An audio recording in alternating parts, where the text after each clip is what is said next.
Hello students, today I'm with the new topic and today's topic is shunt and I will explain you about the shunt, what is a shunt and why we use it. So like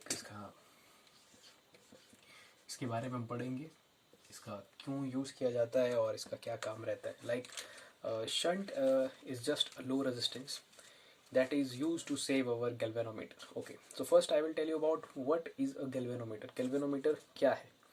galvanometer एक metre है और ये एक device है. Just it is a meter and not call it a device. It is a meter that is use to measure the currents. But ammeter भी current measure कर सकता है. गैल्वेनोमीटर क्यों?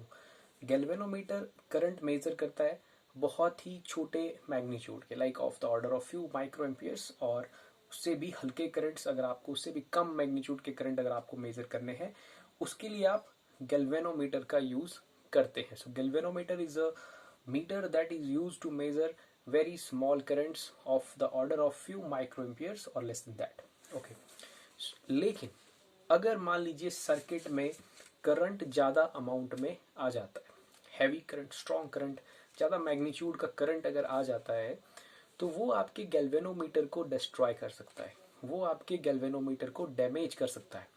सो उस गैल्वेनोमीटर को अगर हमें बचाना है, if we want to save our galvanometer from the damage, we use a low resistance, और it is also can be called as a low resistance wire और जस्ट रेजिस्टेंस, लो रेजिस्टेंस.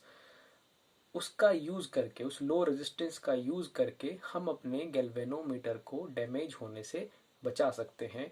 उसी low resistance को shunt कहा जाता है. SHUNT, उसे shunt कहा जाता है. सो ये कैसे काम करता है इसके बारे में हम देखेंगे. लाइक जैसे for example, like we have some meter there, like this is our galvanometer. So like it is like 1 2 3 4 5 6 7. Like I consider that कि ये जो है 7 माइक्रो एम्पियर तक का ही जो है मैक्सिमम रीडिंग दे सकता है. सो मीन्स इस गैल्वेनोमीटर में से like maximum current flow through the circuit like is 7 ampere. Okay, अगर आप 7 एम्पियर से ज़्यादा करंट भेजेंगे तो इसका जो नीडल है वो यहाँ काफ़ी जोर से स्ट्राइक करेगा और it can break, means it will be damaged. लेकिन हम चाहते हैं कि ये डैमेज ना हो, ये बचा रहे, इवन यहाँ स्ट्रॉन्ग करंट भी आ जाए तो भी बचा रहे. तो हम इसे बेसिकली बचाना चाहते हैं. Like I just consider that this is my galvanometer here, capital G से इसे रिप्रेजेंट कर रहा हूँ मैं. और लाइक यहाँ से मान लीजिए स्ट्रॉन्ग करंट आ रहा है और इसमें से जाने वाले करंट को मैं लिखता हूँ like IG. Like it is IG is the current जो हमारा गैल्वेनोमीटर लाइक सहन कर सकता है, उसकी रेंज में है. It can be max, IG can be maximum like 7 ampere in this case. So और 7 एम्पियर से कम करंट ये जाने देगा, कोई दिक्कत नहीं है. लाइक इफ अगर पीछे से बहुत हैवी करंट आ जाता है तो ये तो डैमेज हो जाएगा. तो इसे बचाने के लिए like we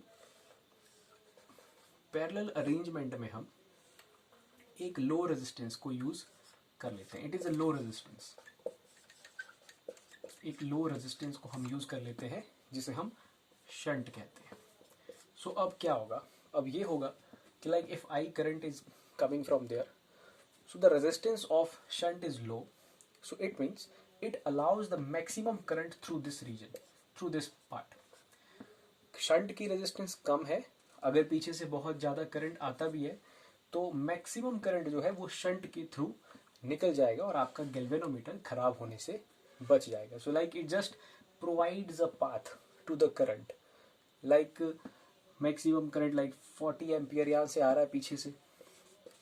so I just consider कि IG में से लाइक 10 एम्पियर ही जा सकता है. 10 एम्पियर मैंने बहुत बोल दिया, it is just for the few micro amperes, but just to give you the insight, like 40 amperes coming, ये मैक्सिमम 10 एम्पियर्स अलाउ करता है. सो लाइक 30 एम्पियर यहाँ से चला जाएगा. ओके, वी हैव, हम शंट की रेजिस्टेंस ऐसे रखेंगे like it takes most of the current through it. So we can save our galvanometer by using this trick. So this is the basic use of shunt, and we can calculate the values of current through the galvanometer and current through the shunt by using some simple relations. Like I take this point as point A and I take this point as capital B. Okay, तो galvanometer का एक and यहाँ जुड़ा है, galvanometer का दूसरा and यहाँ जुड़ा है, शंट का एक एंड यहाँ जुड़ा है, शंट का दूसरा एंड यहाँ जुड़ा है, लाइक टर्मिनल्स यहाँ जुड़े हैं। दोनों के गैल्वेनोमीटर और शंट दोनों के जो कनेक्शंस हैं like they are from the same point, so both are at the same potential, both are at the same potential. It means मैं यहाँ पर ओम्स लॉ लगा देता हूँ, दोनों सेम पोटेंशियल पे ही है। So I use the Ohm's law for galvanometer as well as for the shunt. What is Ohm's law? Like it is V is equal to IR. So potential is same for both. So I consider that current through the galvanometer is like IG and resistance of galvanometer is capital G. I take it as equation number 1. अब मैं shunt वाले part पे Ohm's law लगा रहा हूँ, ये बन जाएगा V is equal to I minus IG. Okay, I यहाँ से आया, IG यहाँ चला गया, ऊपर कितना गया होगा I minus IG. So इस पे हमने Ohm's law लगाया, it is like I minus IG multiplied by S. So we have two equations and potential for these two parts is same. So it means I can also equate their right hand side. So मैं इसको लिख सकता हूँ like IG capital G is equal to I minus IG multiplied by S. Okay.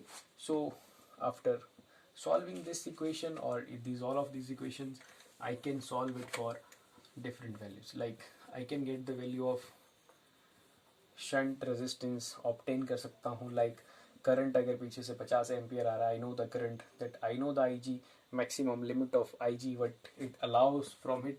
So basically we can use these equations. Like मैं यहाँ से IG की calculation भी कर सकता हूँ अगर मुझे शंट का रेजिस्टेंस पता है. Means these are different factors there, सबका किसी का नॉलेज लेके मैं किसी अननोन फैक्टर को निकाल सकता हूँ. Like I G is coming out there, I minus I G multiplied by S and divided by capital G. I can calculate the IG from there also, and means I can calculate any type of thing from here. So if I know the like maximum current, I take the shunt in such a way that IG current goes through it. So I calculate the IG from here and the remaining current to the shunt भी मैं यहाँ से निकाल सकता हूँ. So like इस चीज़ के बारे में हम नेक्स्ट क्लास में डिस्कस करेंगे, बिकॉज अभी गैल्वेनोमीटर का एप्लीकेशन है आपके पास, like it is used as a ammeter.